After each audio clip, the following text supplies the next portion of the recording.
तो प्रोफेसर चंद्रशेखर, जिन्हें शिक्षा विभाग की एक महती और बड़ी जिम्मेदारी इस वक्त दी गई है नीतीश इस कैबिनेट में, और इस कैबिनेट के अंदर इस जिम्मेदारी को शुरू करने से पहले उनके बयान ने शिक्षकों के अंदर आक्रोश पैदा कर दिया। क्या वो बयान था जो चंद्रशेखर की तरफ से दिया गया? वो बयान भी सुन लीजिए।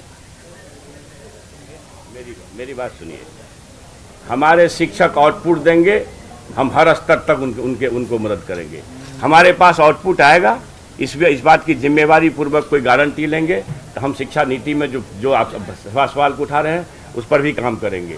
हम आज भी बोले, मैं आज भी बोला हूँ, प्रदेश के नेतृत्व के लोग आए थे, हमने कहा कि आप कम से कम 1 महीना मेरा वर्क संचालित कर दो।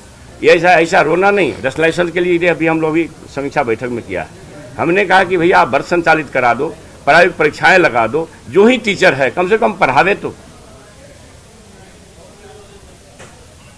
तो शिक्षा मंत्री चंद्रशेखर का यही वो बयान है जिस बयान ने शिक्षकों को नाराज कर दिया है। शिक्षक संघ अब इसे लेकर नाराजगी जाहिर करते हुए संवाददाता रजनीश हमारे साथ इस वक्त फोन लाइन पर जुड़ गए हैं पटना से ज्यादा जानकारी के साथ। रजनीश, शिक्षा मंत्री ने तो साफ कर दिया कि आउटपुट दीजिए, उसके बाद विचार किया जाएगा कि आप जो मांग रहे हैं वो उचित है, अनुचित है, आप उसके लायक हैं या नहीं है। शिक्षकों की नाराजगी कितनी नजर आ रही है? शिक्षक क्या अब तैयारी कर रहे हैं? बिल्कुल, देखिए विभाग, जब नई सरकार का गठन हुआ तो सभी को उम्मीदें थी कि नई सरकार के गठन के बाद शिक्षा मंत्री जब प्रेस कॉन्फ्रेंस करेंगे तो कुछ न कुछ नई सौगात देंगे। लेकिन जैसे ही पीसी स्टार्ट हुआ, शिक्षा मंत्री ने कह दिया कि जब तक आउटपुट नहीं मिलेगा तब तक हम लोग नई शिक्षा नीति में समान काम के बदले समान वेतन की मांग पर विचार नहीं करेंगे।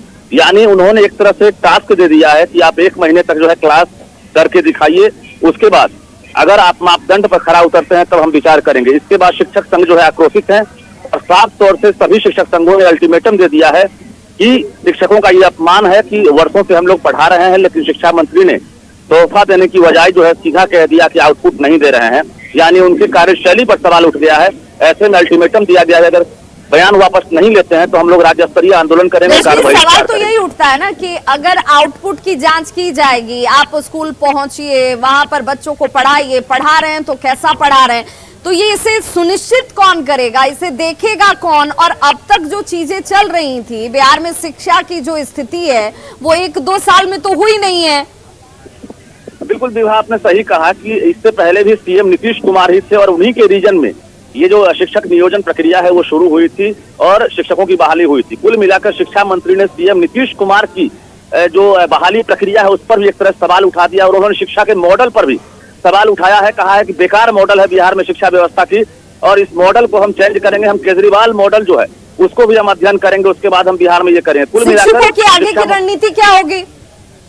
शिक्षकों ने साफ अल्टीमेटम दिया है कि अगर शिक्षा मंत्री बयान वापस नहीं लेते हैं तो हम लोग घेराव करेंगे इनका और कुल मिलाकर राज्य स्तरीय जो है कार्य बहिष्कार हम लोग करेंगे। ये एक बड़ी चुनौती होगी सरकार के लिए। बहुत बहुत शुक्रिया रजनीश इस तमाम जानकारी के लिए आपका। तो शिक्षकों ने मन बना लिया है कि शिक्षा मंत्री जो कह रहे हैं सीधे तौर पर कार्यशैली पर सवाल उठाया जाता हुआ, उनकी दक्षता पर और क्षमता पर सवाल उठाया जा रहा है जो स्वीकार्य नहीं है।